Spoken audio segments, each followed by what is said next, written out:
Higit isang linggo bago ang pasukan, ininspeksyon ng Department of Trade and Industry ang bilihan ng school supplies sa Divisoria. Nagpaalala rin ng kagawaran sa pagpapatupad ng suggested retail price. Lalo't posibleng mind conditioning ang ginagawa ng ilang nagtitinda para itaas ang presyo sa mga susunod na araw. Sinuwal Talakay sa report, Rise and Shine Noel. Naghahabol ngayon si Aling Ivy mamili ng mga gamit sa eskwelahan ng kanyang 5 anak sa Divisoria para makamura.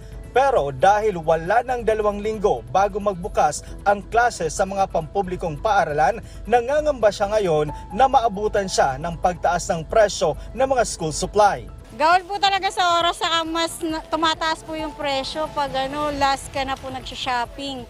Ito rin ang pinangangambahan ng Department of Trade and Industry o DTI. Kaya naman nagsagawa sila ng price inspection ng school supplies sa Divisoria para matiyak na nasusunod ang kanilang ipinatutupad na suggested retail price o SRP.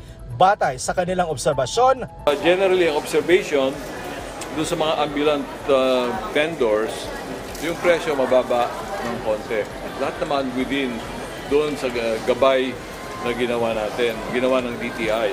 Pero ayon sa mga nagtitinda ng school supplies sa Divisoria, posible nila na tumaas ang presyo ng mga notebook ng 40 pesos dahil nagkakaubusan na umano ng supply nito. Walang supply. Wala kami supply na kukuha sa mga supplier. Medyo mataas. Medyo mataas talaga. Kasi last July, nasa lang siya, 15. Per piece, bali pumapatak lang siyang 150. Ngayon, 190 na. Bali 90. Bagay na hindi nakita ng DTI sa kanilang pag-iikot ayon kay Secretary Pascual, maaring mindsetting lang ito ng mga nagtitinda para taasan ang presyo ng mga notebook at iba pang school supplies. Nakita nyo naman, galing tayo sa ambulant vendors. Kompleto yung mga notebook nila, mga pads, Kaya, siyempre, you have to interpret, yung mga ganong signals. Ano ba ibig sabihin nila doon? Pero makapagtaas sila ng presyo siguro. Nakahanda naman ang isang kilala at malaking school supply store na nasa loob ng mga mall ng Divisoria kung sakaling magkaubusan ng supply para matiyak na masusunod nila ang SRP. So kami po ay talaga naghanda na makasigurado na kompleto po ang supply and stocks natin para sa kabuuan po ng back-to-school season.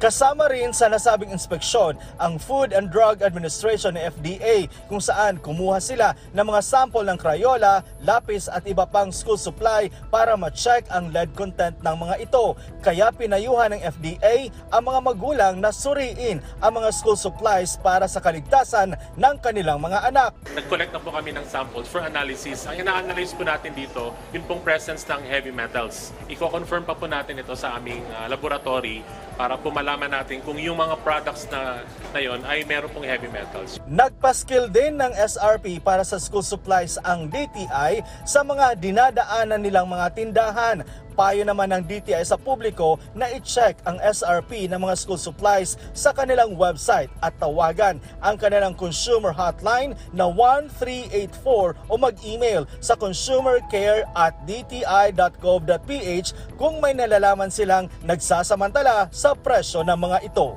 Noel Talakay para sa Morning Show ng Bayan, Rise and Shine, Pilipinas.